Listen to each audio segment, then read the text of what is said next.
If you are someone who has been trying to conceive, I'm sure you've heard a lot of advices about how eating beetroots is going to make you pregnant. Or maybe you should place a pillow below your hip and raise your legs to 90 degrees post intercourse in order to increase your chances of conception. Or how you should avoid foods that create heat in your body so that you can increase your chances of conceiving. Now, as much as I would want to believe on all of these and really hope that they would improve your chances of conception, most of these advices are far away from facts.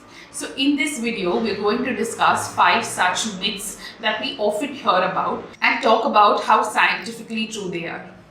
Now, if you are new here, hi, I am Dr. Zainab Tajir. I am a homeopathy consultant and psychological counselor.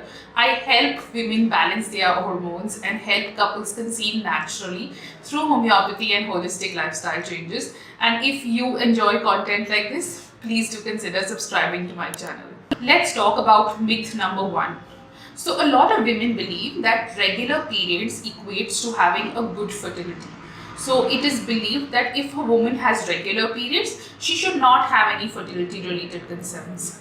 But in our practice every single day, we come across so many women who have regular periods but still do not ovulate and are diagnosed with PCOS, or women with a low AMH who still have extremely regular periods. So, regular periods always does not equate to having a good fertility, and if you are someone who has regular cycles and has been trying to conceive for more than a year after tracking her ovulation and trying properly during the fertile days and is still unable to conceive, it's very important for you to run the necessary fertility tests to understand if your fertility is good or not.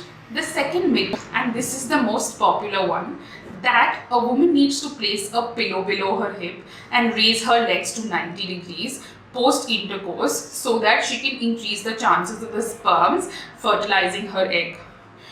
If you look at the statistical data, there is no scientific or statistical data that actually supports this fact. And to be very frank, sperms are supposed to be rapidly progressive. They are swimmers, they can reach the egg and fertilize it irrespective of your position. So no, you don't need to be doing acrobatics post intercourse. In fact, what is more important is that you need to be enjoying the intimacy with your partner instead of thinking about all of this. And also, our body is designed in a way which is supposed to support the movement of the sperms. So there is no scientific data supporting that maybe doing all of this helps.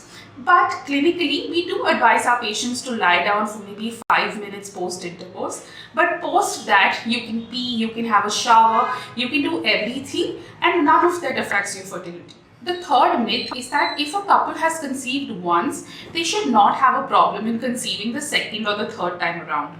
Well, there are almost 15% of couples that struggle with secondary infertility, where they did conceive a first child very easily but are struggling with their second one. A lot of women post-delivery can struggle with issues like PCOS, endometriosis, hormonal issues, tubal issues, infections, etc. And also for males, there can be a deterioration in their sperm count, motility or morphology with time and age. So, just because you conceived once does not mean you do not have any issues. So if you are someone who's trying to conceive for the second time around, it is important for you to assess both the female and the male factors to understand if either of those are the cause of your infertility. The fourth and the most common one here is that fertility is only a woman's problem and a woman's fertility reduces with age. Well, now we have so much of data supporting that fertility is not only a woman's problem. In fact, there are 30% of the cases that are because of female infertility and 30% because of male factor infertility. So the couple together has an equal contribution to make when it comes to fertility. And secondly, yes, age is something that affects the female fertility more, and we see that with age it does become difficult for a woman to fall pregnant, but that does not mean age does not affect a man's fertility. There are also multiple cases in which men post the age of 40 have difficulty in becoming fathers because of the reduced sperm count, motility, morphology, or also because of performance anxiety. So, fertility is actually a couple's problem. And the fifth myth is that you have to have sex every day when you are trying to conceive. Now, genuinely, there's no problem in having sex every day if you and your partner feel comfortable. But if you make it a more mechanical process to have sex multiple times just for the sake of conception, it really does not help you a lot. More than having sex every day, what's really important is that you need to identify a woman's fertile and ovulation days and then have sex during that period to improve your chances of conceiving.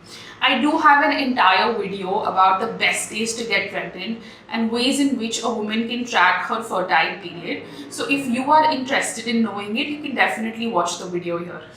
So I genuinely hope that this video has been helpful for you and has helped you understand certain scientific facts. If you have any more related questions, please feel free to leave it in the comment section below. And also, thank you so much for sticking by till the end. I will see you again next week.